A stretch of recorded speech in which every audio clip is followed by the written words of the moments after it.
Gender discrimination in the workplace. Today we're going to talk about gender equality in the workplace. What is gender discrimination? Gender discrimination can be defined as an act of treating differently the opposite sex simply because he or she belongs to that sex.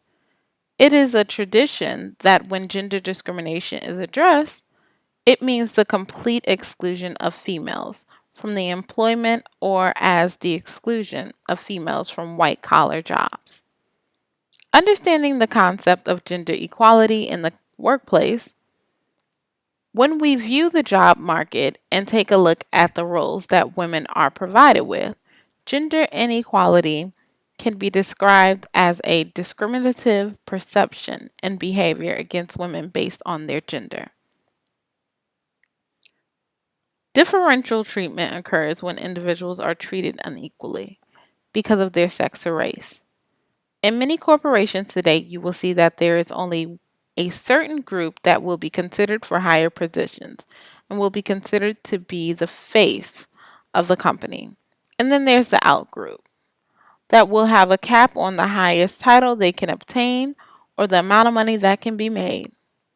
Not all discrimination is upfront, but it can be expressed by the job's qualifications, whether it's obtaining a certain level of degrees or simply stating that the company has a certain look for certain roles.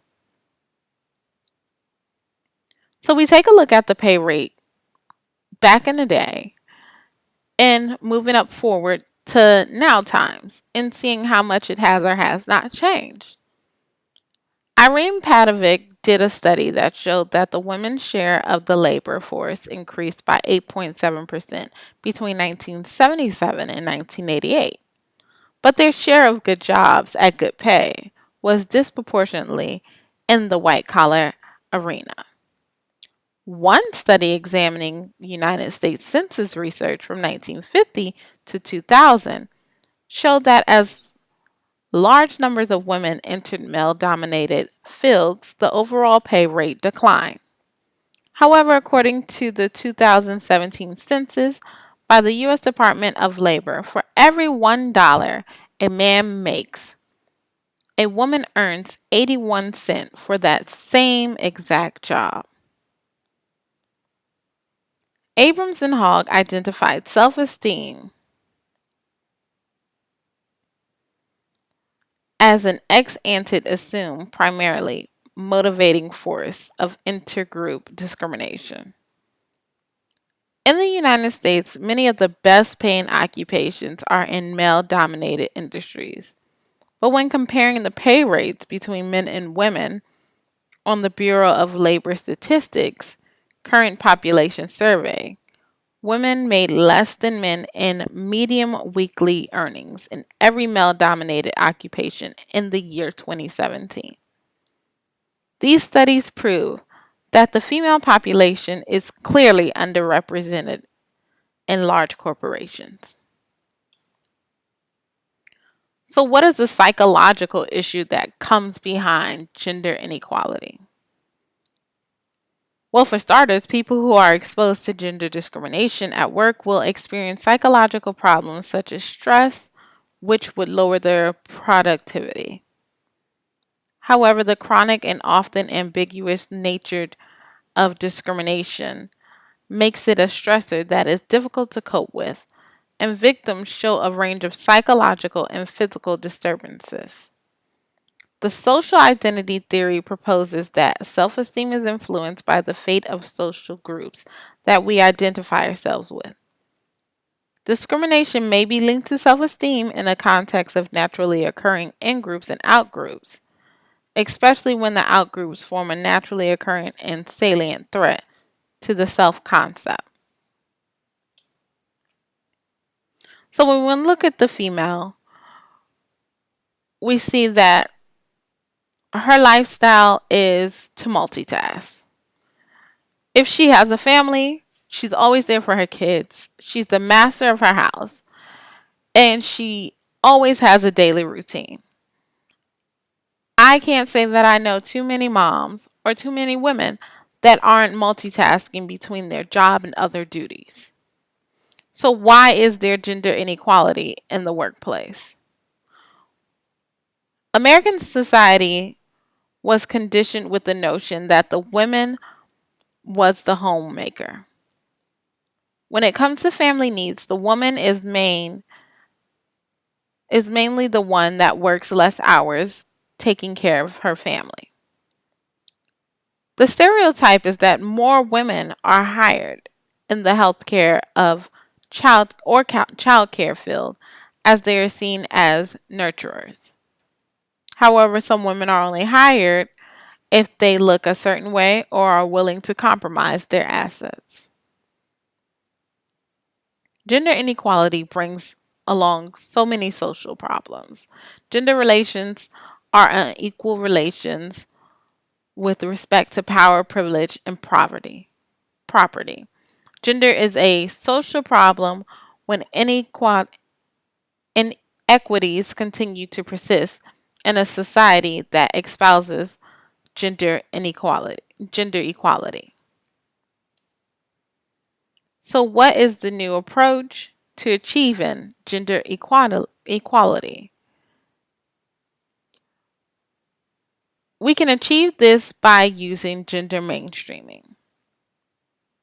Gender mainstreaming is the reorganization, improvement, development, and evaluation of policy processes so that a gender equality perspective is incorporated in all policies at all levels, at all stages, by the actors normally involved in policy making. Pretty sure you're probably wondering, but what does that entail? So, gender mainstreaming involves situating gender at the heart of social analysis from concept to measurement, identifying gender issues and assessing gender outcomes of policies, and promoting gender equality. However, gender mainstreaming is about how policies are assessed for adverse impact on women and men, as it goes beyond the practice of simply adding women as a category of analysts. Women and men should be paid and treated with the same standards on the job.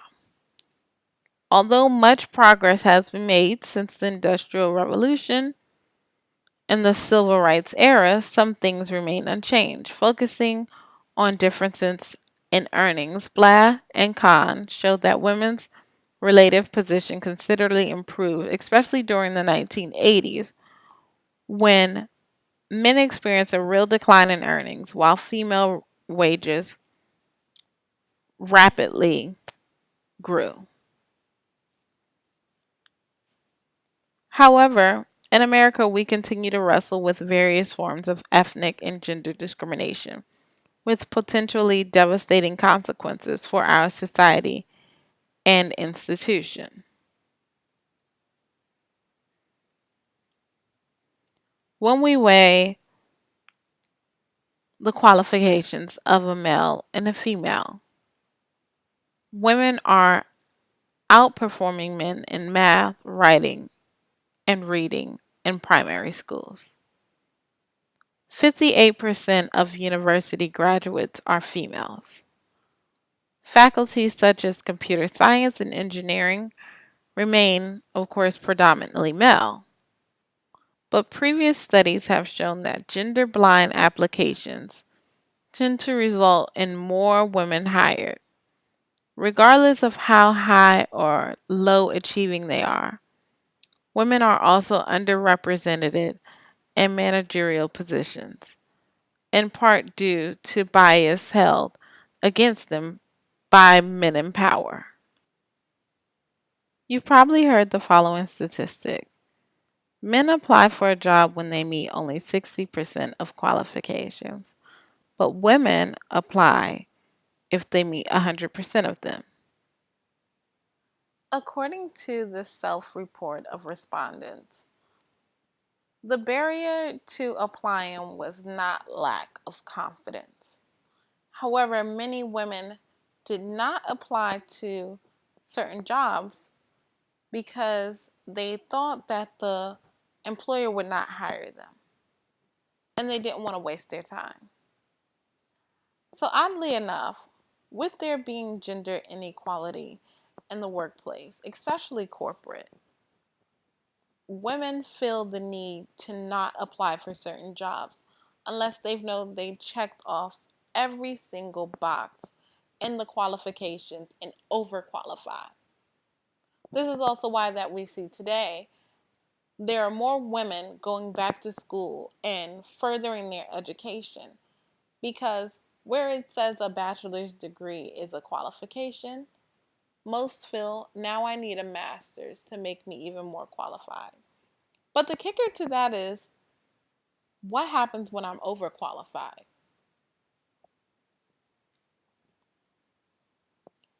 We need to deconstruct gender. Flares argue that due to the feminist movement and changes in the workplace, the interest in the politics that define male and female relations has been escalated in recent years. Women in male dominated domains have drawn public attention.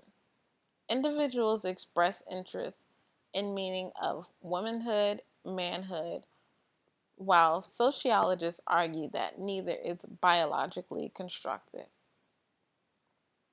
It is socially and culturally constructed. Masculinity is based on the attributions of a typical male, while femininity exemplifies the cultural characteristics that define the blueprint for female. Sadly, despite juggling all of life's crazy demands, birthing and raising children, providing financial stability, and preparing healthy, home cooked meals, while also trying to find time to exercise, have fun with friends, and the occasional moment of relaxation, women are still treated as less than in the workforce. Not only women are promoted at work far less often than men. Studies have shown this to be true because women make up less than 5% of CEOs and less than 10% of women are top earners in the S&P 500. Women of color are even worse off as they are nearly invisible on both 500 boards and Fortune 500 boards. And the lack of women role models in the workplace is the reason why more women aren't moving into higher executive type roles. Not having a visible role model can make women feel as if moving into a leadership type role is simply unattainable. Being in corporate and being in a job market where you're already underrepresented and you're already being treated unequally can have effects on how you decide to navigate your career in life. No one should have to feel as if they are stuck when they're in their career or job. And too often do women struggle with asking for higher pay in a job. While related to the issue of unequal pay, fear of discussing money is a separate issue that affects women more significantly than men. For women, negotiating pay is often viewed as being greedy or desperate, which leads to hesitation when it comes to asking for their worth in the workplace. At the end of the day, workplace gender equality is achieved when people are able to access and enjoy the same rewards, resources, and opportunities regardless of gender. The aim of gender equality in the workplace is to achieve broadly equal opportunities and outcomes for women and men.